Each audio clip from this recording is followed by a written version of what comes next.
Bank made black man wait for hours, then board members walked in and fired the manager. The fluorescent lights buzzed overhead, casting a sterile glow over the marble floors of First National Bank. Marcus Reed stood at the counter, his polished shoes tapping an impatient rhythm. His tailored suit, pressed to perfection, clung to his broad shoulders as he leaned forward, clutching a leather briefcase stuffed with documents. 3 hours. 3 hours he'd waited, shuffled from one teller to another, each offering vague excuses about system issues or manager approval. Marcus knew better.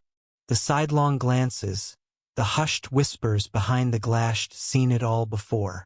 A black man in a suit was still just a black man to them. "Mr. Reed, I'm sorry, but you'll need to wait a bit longer."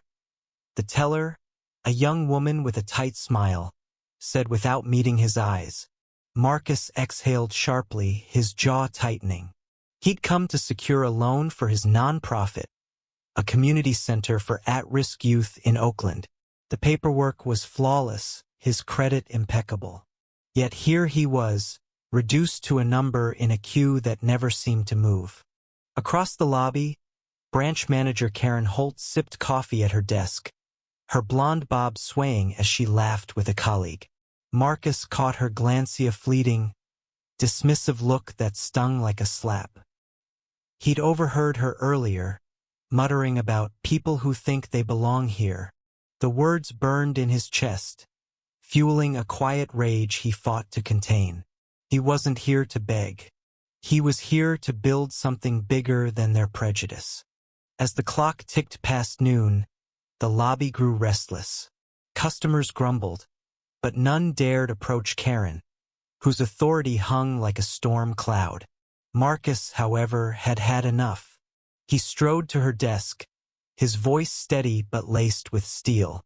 "Ms. Holt, I've been waiting 3 hours for a loan application that's already pre-approved. What's the holdup?" Karen's smile was razor-thin. "Mr. Reed, we're very busy. You'll need to be patient like everyone else." Her tone dripped with condescension, and the lobby fell silent. Heads turned, sensing the brewing storm. Marcus leaned closer, his eyes locking onto hers. "I'm not everyone else. I'm a customer with rights. Do your job." The standoff crackled with tension. Karen's face flushed, her fingers tightening around her coffee mug. "Sir, lower your voice, or I'll have security escort you out." Marcus didn't flinch. "Go ahead. Call them. Let's see how that plays out." The air grew thick, every eye in the room glued to the confrontation. Then, a twist no one saw coming. The glass doors swung open, and an older black woman in a vibrant red coat shuffled in, leaning on a cane.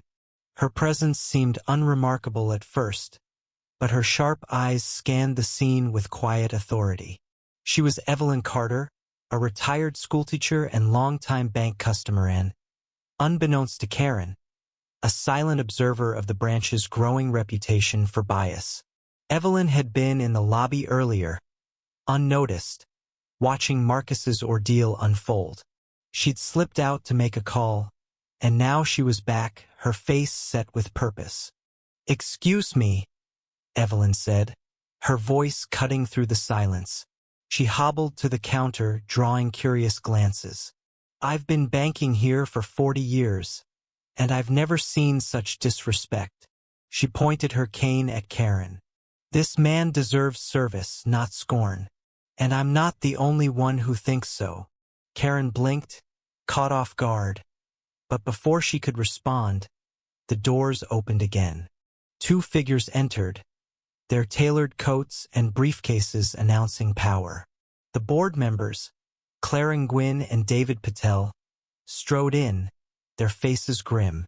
Evelyn's call had reached them. Her nephew worked at corporate, and her word carried weight. The lobby seemed to shrink under their presence. Karen's confidence faltered, her coffee mug trembling in her hand. "Ms. Holt," Clara said, her voice cold as steel, We've received multiple complaints about discriminatory practices at this branch. Today's incident is the last straw. Karen stammered, her eyes darting to Marcus, then Evelyn. "You don't know what you mean. I was just—" "Enough," David cut in. "Your actions have embarrassed this institution. You're relieved of your duties. Effective immediately." Gasps rippled through the lobby. Karen's face drained of color as security ironically. The same guards she'd threatened Marcus with escorted her out. The room buzzed with whispers, but Marcus stood still, his heart pounding. Justice, so often delayed, had arrived swiftly.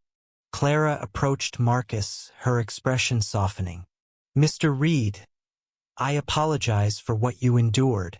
Your loan will be processed today, and will ensure this doesn't happen again." Marcus nodded, his throat tight. "Thank you. But this isn't just about me.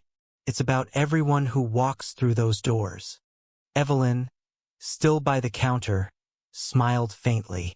"That's right, son. You keep fighting. We all do."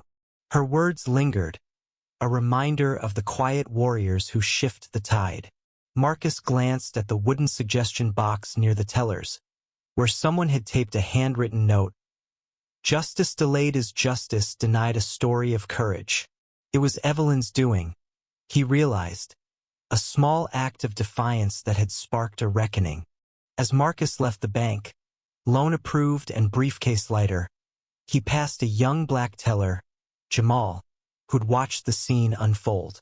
Jamal caught his eye and gave a subtle nod, a flicker of pride in his gaze. Marcus returned it, knowing the fight was far from over. The community center would rise, a beacon for those the world tried to dim. And Karen? She'd face her own reckoning, a lesson in the cost of prejudice. The sun broke through the clouds outside, warming Marcus's face. He thought of Evelyn, of Jamal, of the countless others carrying the weight of a system stacked against them. Today's victory was theirs too. But the work continued brick by brick, heart by heart. What do you think? Where does justice begin? And how do we confront bias in our own communities? Share your thoughts.